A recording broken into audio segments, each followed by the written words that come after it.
चलिए D block में आगे चलते हैं। कल हमने देखा था, लास्ट हमने ख़त्म किया था कलर ऑफ कंपाउंड पे।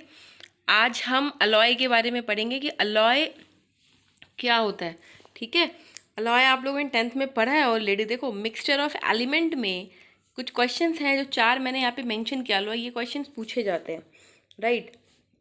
यहाँ पे फर्स्ट क्या है? फर्स्ट है ब्रास। ब्रास किस चीज़ से बना होता है? कॉपर और जिंक से, तो ये आपको याद होना चाहिए। ब्रॉन्ज किस चीज़ से बना होता है? कॉपर प्लस एसेंटीन से। गन मेटल किससे बना होता है? कॉपर प्लस जिंक प्लस एसन से। स्टेनलेस स्टील किससे बना होता है? Carbon plus iron plus chromium plus निकल। तो ये 4 कुछ ऐसे मिक्सचर ऑफ एलिमेंट है जिससे क्वेश्चंस पूछे जाते हैं। तो ये आपको पता होना चाहिए कि ये चीज़ें कैसे बनी हैं। ठीक है, चलिए आगे चलते हैं। अब हम देखेंगे इंटरस्टिशियल कंपाउंड क्या होता है।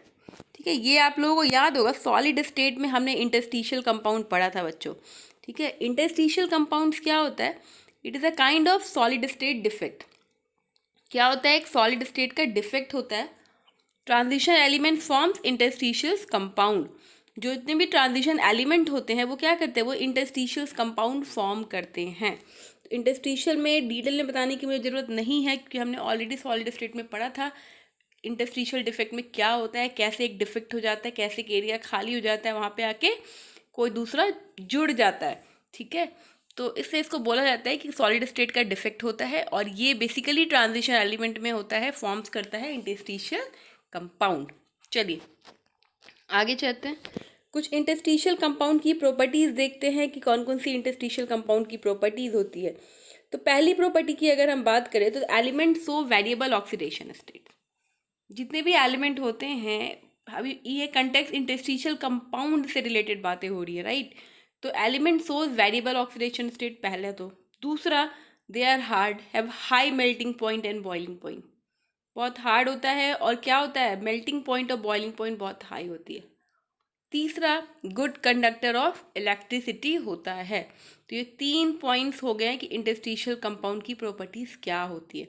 ठीक है, पहला होता है कि ऑक्सीडेशन स्टेट वेरिएबल शो करता है, हार्ड होता है, high melting point boiling point होता है, गुड कंडक्टर ऑफ इलेक्ट्रिसिटी होता है। चलिए आगे चलते हैं। अब हमें पढ़ना है कैटालिटिक एक्टिविटी के बारे में कि कैटालिटिक एक्टिविटी क्या होती है। तो बच्चों, कैटालिटिक एक्टिविटी से क्या समझते हो? कैटालिटिक एक्टिविटी, ये वर्ड आपने बहुत जगह सुना है। तो यहाँ पे कौन कौन से ऐसा फैक्टर्स हैं जो ट्रांजिशन मेटल्स के अंदर रिस्पॉन्सिबल होते हैं कैटालिटिक एक्टिविटी के लिए? हेडिंग लिखिए, factors responsible for catalytic activity of transition metals. उसमें पहला है presence of empty D orbitals. ठीक है, क्यों होता है ऐसा? क्योंकि उसमें डी ऑर्बिटल्स एम्प्टी प्रेजेंस होता है। ठीक है, ट्रांजिशन मेटल के अंदर। दूसरा, लार्ज सरफेस एरिया होता है। तीसरा, वेरिएबल ऑक्सीडेशन स्टेट होता है।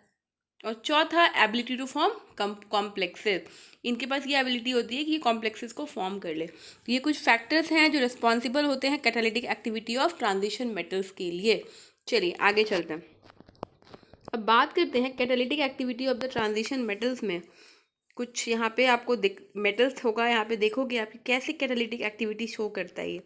तो पहला है स्कैंडियम। तो स्कैंडियम जो होता है वो नॉट यूज एज कैटालिस्ट। ठीक है, इसको हम कैटालिस्ट में यूज़ नहीं करते हैं। टाइटेनियम की बात करें तो ये कुछ इंपॉर्टेंट पॉइंट है बच्चों, जैगलर नाटा कैटालिस्ट बोलते हैं इसको बेसिकली। टाइटेनियम देखो, TiC4 प्लस Et3A4, ये जो रिएक्शन बनता है टाइटेनियम का, इस रिएक्शन को दोनों को बोला जाता है जैगलर नाटा कैटालिस्ट। जैगलर नाटा कैटालिस्ट बेसिकली यूज होता है किस में? पॉलीथीन के प्रिपरेशन में। कैसे? फ्रॉम इथीन से। ठीक है, तो ये आपको पता होना चाहिए। इससे ज़्यादा आपके काम का चीज़ नहीं है कि टाइटेनियम बेसिकली क्यों, किसके प्रिपरेशन के लिए यूज़ होता है और उसको बोलते क्या है। चलिए आगे चलते हैं। तीसरा है वेनेडियम। वेनेडियम आप लोगों को मैंने बताया था HNO3, जब मैं बता रही थी आप लोगों को पी ब्लॉक में कि कैसे हम उसका प्रिपरेशन करते हैं। तो उसमें कॉन्टैक्ट प्रोसेस मैंने आप लोगों को बताया था, उसमें V2O5 का यूज़ होता है वेनेडियम पेंटॉक्साइड का।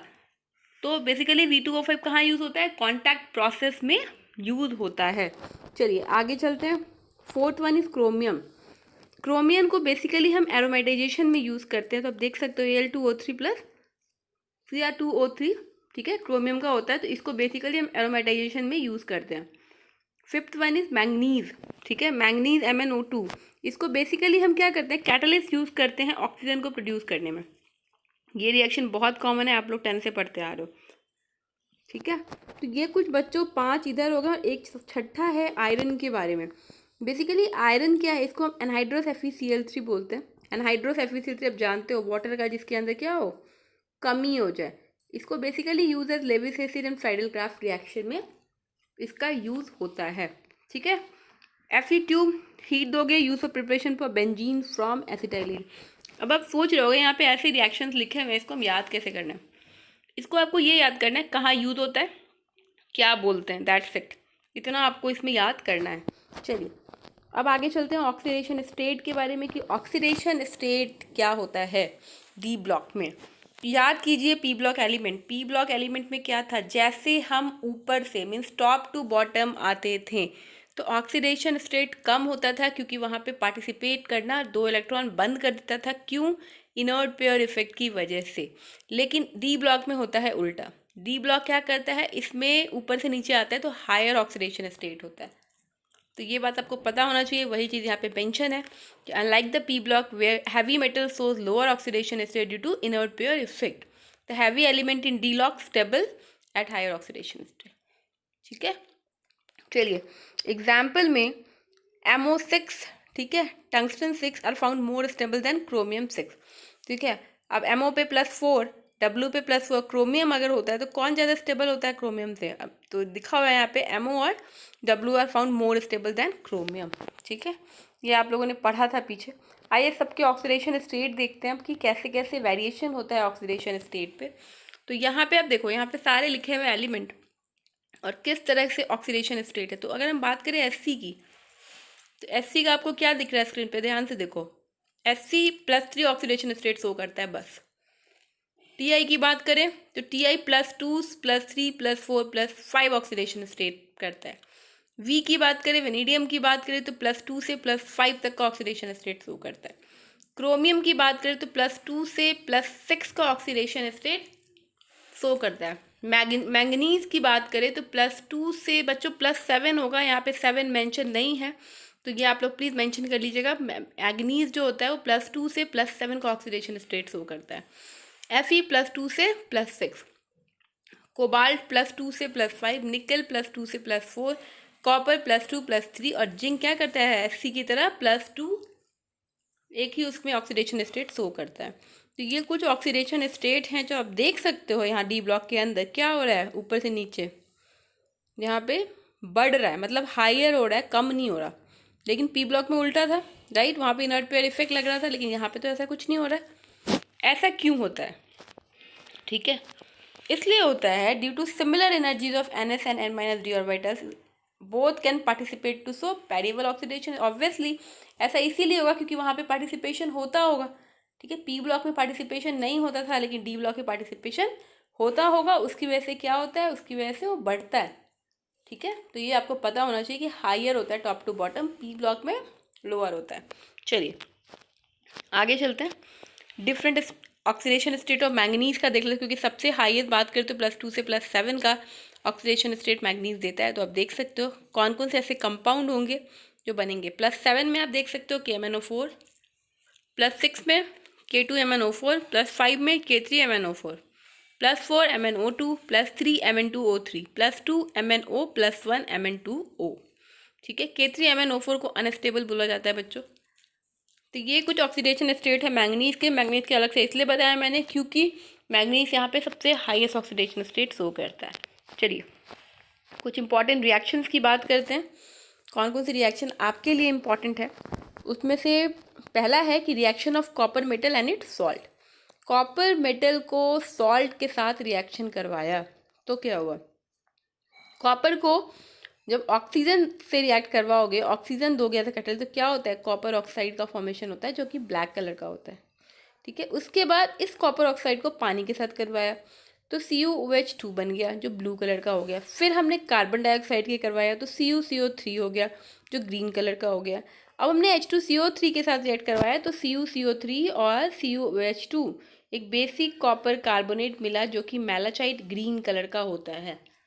तो ये हमने जब कॉपर मेटल को सॉल्ट के साथ रिएक्ट करवाया एंड उसके सॉल्ट से तो क्या हुआ, आप देख सकते हो ये सारे रिएक्शंस हुए। ये आपके लिए इम्पॉर्टेंट है, आपको पता होना चाहिए, इसको याद कर लेना।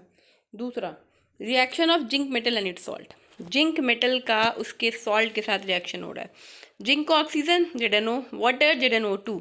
ZnO जो था वाइट कलर का था, ठीक है, ठंडा करोगे तो येलो हो जाता है, ठीक। H2O, ZnOH2, guillotine dirty white colour का होता है।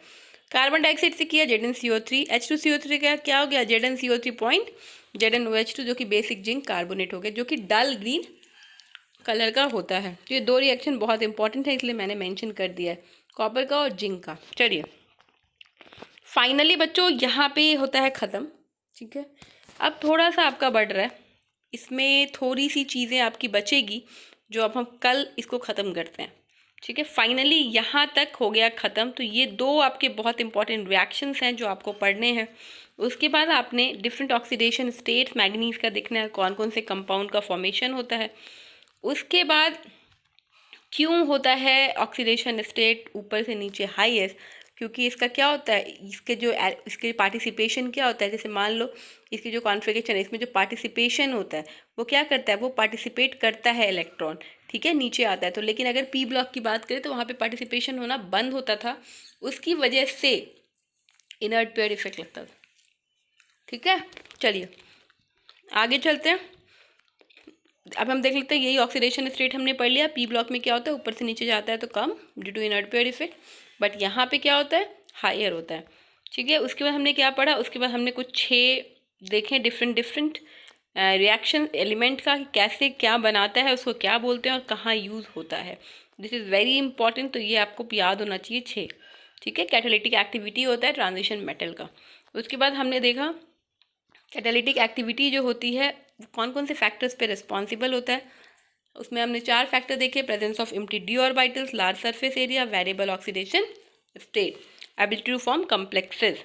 उसके बाद इंटरस्टिशियल कंपाउंड्स की प्रॉपर्टीज़ देखी हमने, उसमें हमने 3 चीज़ें पढ़ी कि इंटरस्टिशियल कंपाउंड्स जो होता है वेरिएबल ऑक्सीडेशन स्टेट शो करता है, हार्ड होता है, हाई मेल्टिंग पॉइंट होता है, बॉइलिंग पॉइंट होता है, गुड कंडक्टर ऑफ इलेक्ट्रिसिटी होता है।